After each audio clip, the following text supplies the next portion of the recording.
ada sementara ada di rumah dan berdoa bersama keluarga, percaya bahwa Yesus hadir dalam rumah tanggamu untuk melakukan pertolongannya kepada kita sekalian.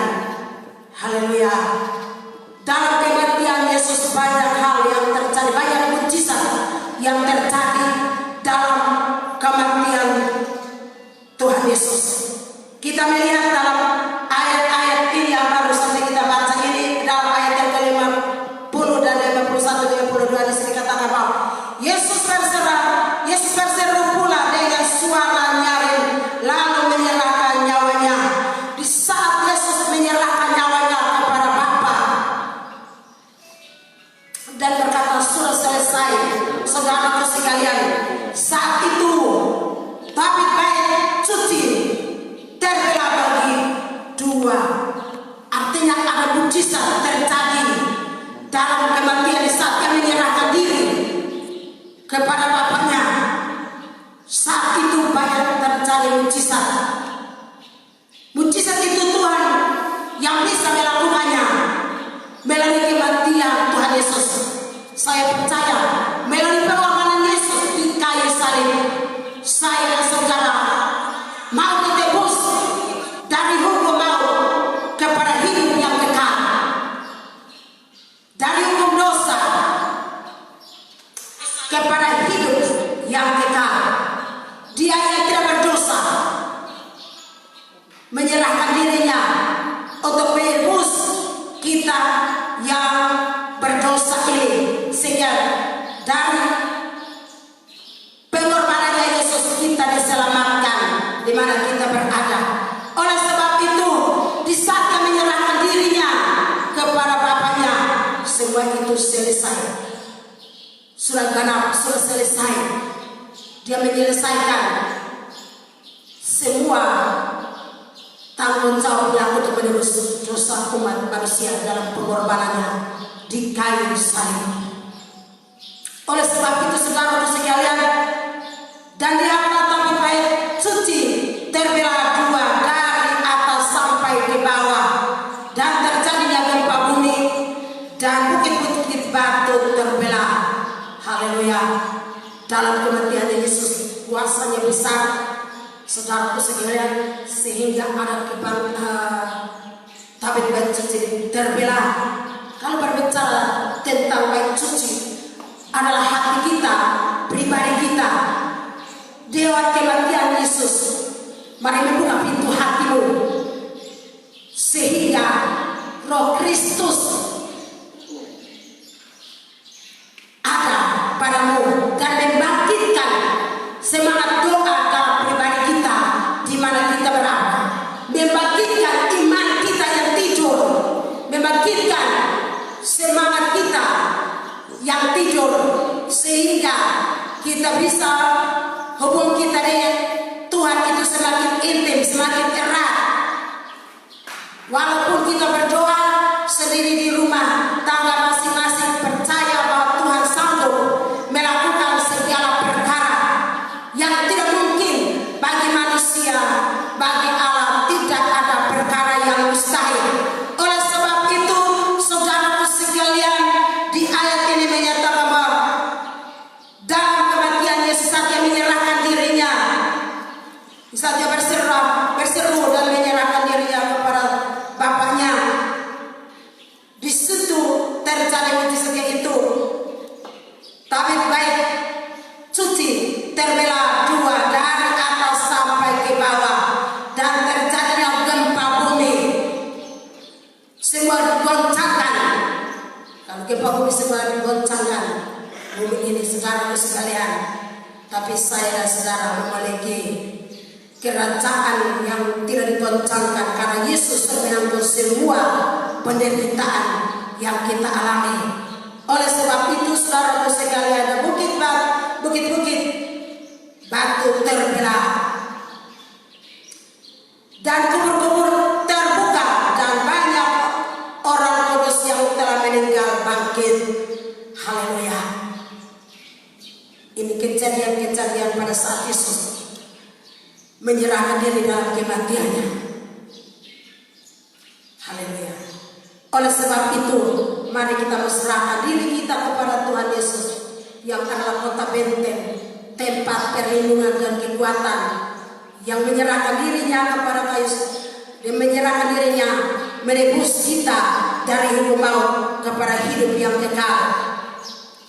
Yang dihindari dari orang, seorang yang penuh kesengsaraan dan yang binasa menderita kesakitan, biasa menderita kesakitan yang sangat dihina sehingga orang menutup mukanya terhadap dia, dan bagi kita pun dia tidak masuk hitungan.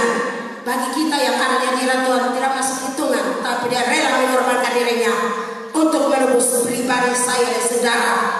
Tetapi sesungguhnya penyakit kita yang ditanggungnya dan kesengsaraan kita yang dipikulnya, padahal kita mengira dia kena tulah, dipukul dan ditindas Allah, tetapi dia tertikam oleh karena pemberontakan kita. Dia diremukkan oleh karena kejahatan kita. Ganjaran yang mendatangkan keselamatan bagi kita ditimpahkan kepadanya, dan oleh bilur-bilurnya saya dan saudara disembuhkan dari setiap penderitaan sakit penyakit yang kita alami.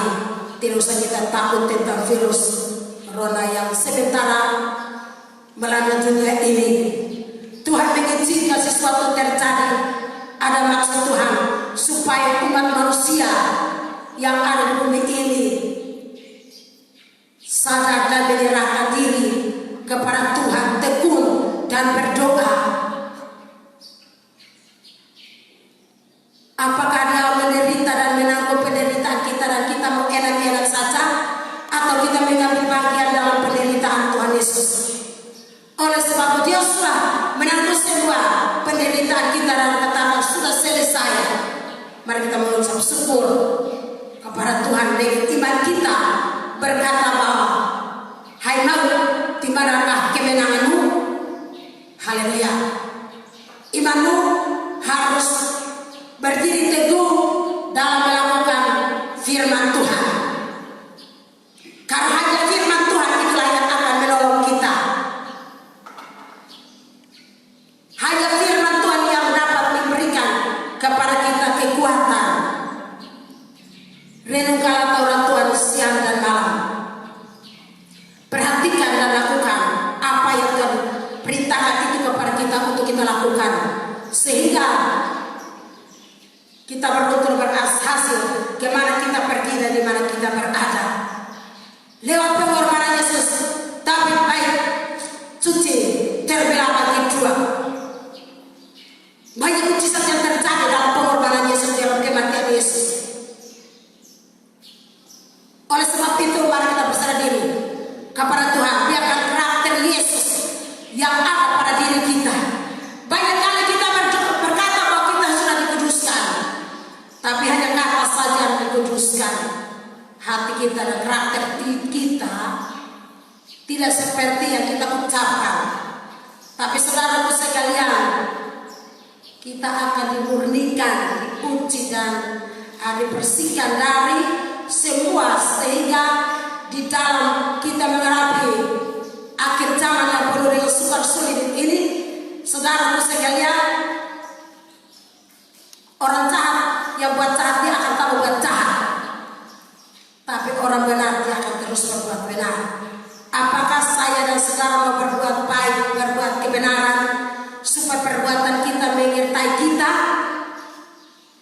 atau kita mau berbuat jahat supaya kejahatan kita menyalibkan Yesus setiap saat dan hukuman saja yang kita terima? Kekudusan tidak hanya ucap dalam mulut, tapi kekudusan harus berlaku dalam karakter hidup saya dan saudara di mana kita berada, sehingga lewat kehidupan kita, kita jadi terang, kita jadi berkat, kita jadi saksi bagi dunia ini bahwa hanya Tuhan satu-satunya penolong yang setia, yang sanggup menolong dan memberikan jawaban kepada kita di mana kita berada. Oleh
sekalian, mari kalau kita takut mati, mati adalah untuk mati hari ini beruntung karena surga siap terima kita.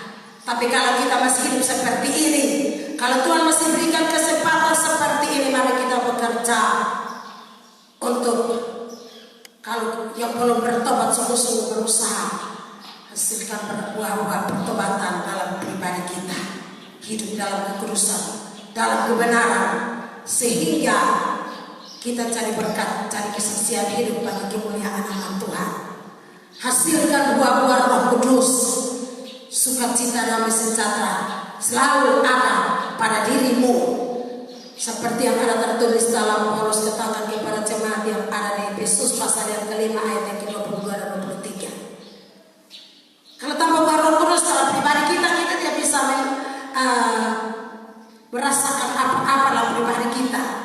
Oleh sebab itu saudaraku sekalian, mari kita taat firman Allah dan hidup dalam kebenaran sehingga Roh Kudus kita bebas dalam pribadi kita, karena hari-hari ini adalah hari yang jahat. Paulus berkata, bangunlah, jangan tidur, bangkitlah dari antara orang mati, jangan tidur. Haleluya. Sebab hari-hari ini adalah jahat. Nah, kalau hari-hari ini adalah hari yang jahat, kita mau buat apa? Mau buat kejahatan, curang laut. Malaikat curang laut menjemput kita dan membawa kita ke dalam curang laut. Tapi kalau kita berbuat kebenaran, maka kebenaran akan membawa kita kepada hidup yang kekal, dan keselamatan yang kekal yang akan berikan kepada kita. Oleh sebab itu, kalau kita masih hidup seperti ini, mari kita bekerja menghasilkan buah-buah kasih. Kasihilah sesama manusia seperti dirimu sendiri. Kasihilah Tuhan Allahmu di segenap hatimu. Haleluya. Dan seluruh kehidupanmu. Hanya dua hukum yang Tuhan ingatkan kepada kita dalam bumi ini. Kasihilah Tuhan Allahmu dan kasihilah sesama manusia seperti dirimu sendiri. Dalam pengorbanan Tuhan Yesus di kayu salib dalam kematiannya, mari kita mau berbuat baik kepada sesama kita, berbuat baik kepada teman-teman kita. Haleluya. Apa yang harus kita lakukan, saudaraku sekalian?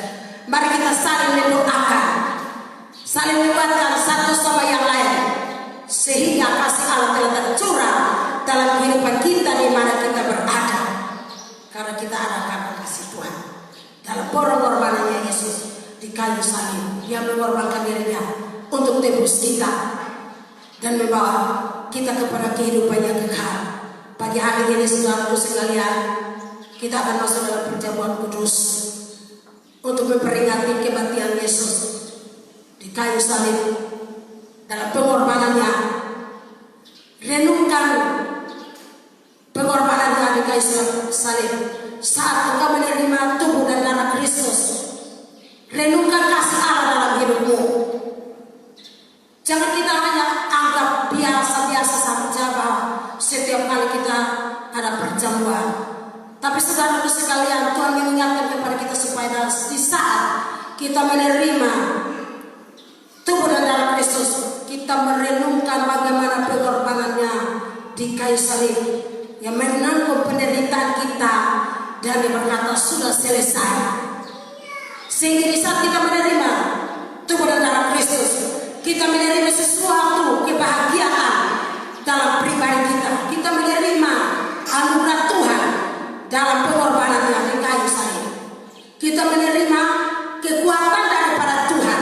Kita juga menerima keselamatan dari Tuhan. Oleh sebab itu saudara-saudara sekalian, saya terpanjangkan firman Tuhan. Tapi mari kita mau berdoa bersama-sama untuk kita akan masuk dalam perjamuan kudus di pagi hari ini. Amin. Firman Tuhan.